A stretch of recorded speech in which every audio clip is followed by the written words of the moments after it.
तिब्बत में यह प्राचीन कहावत है कि सैकड़ों चलते हैं लेकिन मुश्किल से एक पहुंचता है, वह भी दुर्लभ है। मुझे एक प्राचीन तिब्बती कथा याद आती है। दो आश्रम थे। एक आश्रम तिब्बत की राजधानी लहासा में था और इसकी एक शाखा दूर कहीं पहाड़ों के भीतर थी। वह लामा, जो इस आश्रम का प्रधान था, बूढ़ा हो रहा था और वह चाहता था कि प्रमुख आश्रम से उसका उत्तराधिकारी बनने के लिए किसी को वहां भेजा जाए। उसने एक संदेश भेजा। एक लामा वहां गया। यह कुछ सप्ताह का पैदल मार्ग था। उसने प्रधान से कहा, हमारे गुरु बहुत बीमार हैं, वृद्ध हैं और इस बात की पूरी संभावना है कि वह अब बहुत दिनों तक नहीं जिएंगे। अपनी मृत्यु से पूर्व वह चाहते हैं कि आप किसी सन्यासी को जो भली भांति प्रशिक्षित हो को वहां भेज दें ताकि वह आश्रम का उत्तरदायित्व संभाल सके। प्रधान ने कहा है, कल सुबह तुम उन सबको ले जाओ। उस नौजवान ने कहा है, उन सबको ले जाओ। मैं केवल एक को लेने आया हूं, उन सबको ले जाओ। से आपका क्या मतलब है?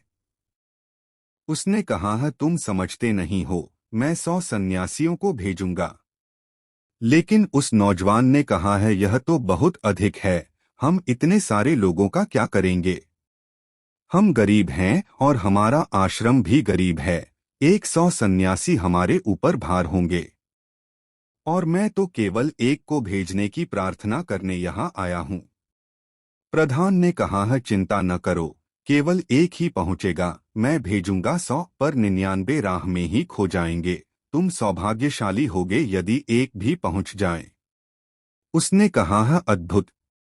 दूसरे दिन बड़ा 100 सन्यासियों का जुलूस वहां से रवाना हुआ और उनको सारे देश में से होकर गुजरना था। प्रत्येक सन्यासी का घर रास्ते में कहीं न कहीं पड़ता था और लोग खिसकना शुरू कर दिए, मैं वापस आऊंगा, बस थोड़े से दिन अपने माता पिता के साथ। मैं बहुत साल से वहां नहीं गया हूं। एक सप्ताह में केवल 10 लोग बचे थे। उस नौजवान ने कहा है, वह बूढ़ा प्रधान शायद ठीक ही था। देखें इन 10 लोगों का क्या होता है। जैसे ही वे एक नगर में उन्होंने प्रवेश किया, कुछ सन्यासी आए और बोले कि उनके प्रधान की मृत्यु हो गई है, इसलिए आपकी बड़ी कृपा होगी। आप 10 हैं, अगर एक लामा आप हमें दे सकें जो प्रधान बन सके और जो भी आप चाहें, हम सब कुछ करने को तैयार हैं।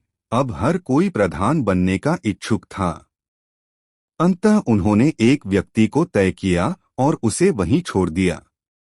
एक दूसरे नगर में राजा के कुछ आदमी आए और बोले, रुको, हमें 3 सन्यासी चाहिए क्योंकि राजा की बेटी की शादी है और हमें 3 पुरोहितों की आवश्यकता है। यह हमारी परंपरा है।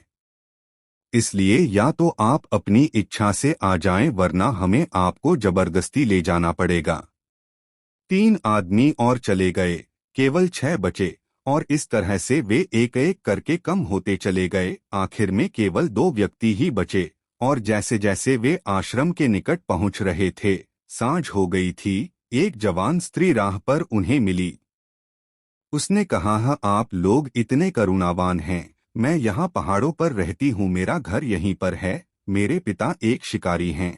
मेरी माँ की मृत्यु हो चुकी है और मेरे पिता बाहर गए हुए हैं।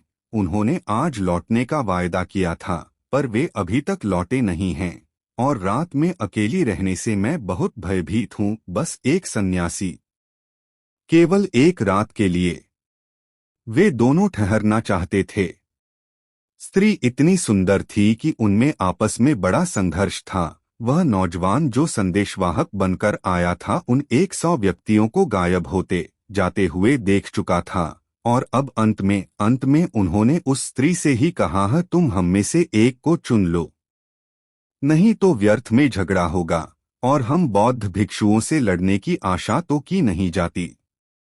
उसने कम आयु वाले सन्यासी को, जो कि सुंदर भी अधिक था, चुन लिया और उसे लेकर घर के भीतर चली गई। दूसरे सन्यासी ने उस नौजवान से कहा, अब चलो भी, वह आदमी अब वापस नहीं आएगा, उसे भूल ही जाओ। नौजवान ने कहा है, परंतु अब तुम मजबूत बने रहना __, आश्रम बहुत समीप है और आश्रम से ठीक पहले अंतिम गांव में एक नास्तिक ने उस सन्यासी को चुनौती दी, यह कोई आत्मा नहीं है, कोई ईश्वर नहीं है, यह सब फिक्शन कल्पना है, यह केवल लोगों का शोषण करने के लिए है। मैं तुम्हें सार्वजनिक वाद विवाद के लिए चुनौती देता हूँ।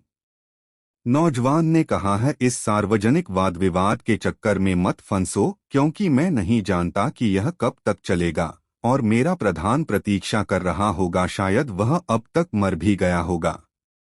सन्यासी ने कहा है, यह पराजय होगी, बौद्ध धर्म की पराजय। जब तक कि मैं इस व्यक्ति को हरा न दूं, मैं इस जगह से हिल नहीं सकता। सार्वजनिक वाद विवाद तो अब होगा ही, आठ सारे गांव को खबर कर दो।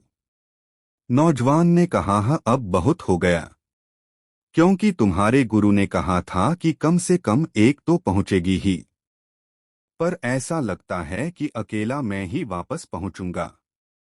उसने कहा, तुम यहाँ से भाग जाओ, मैं एक तार्किक हूँ और मैं इस तरह की चुनौती बर्दाश्त नहीं कर सकता, इसमें चाहे महीनों लग जाए।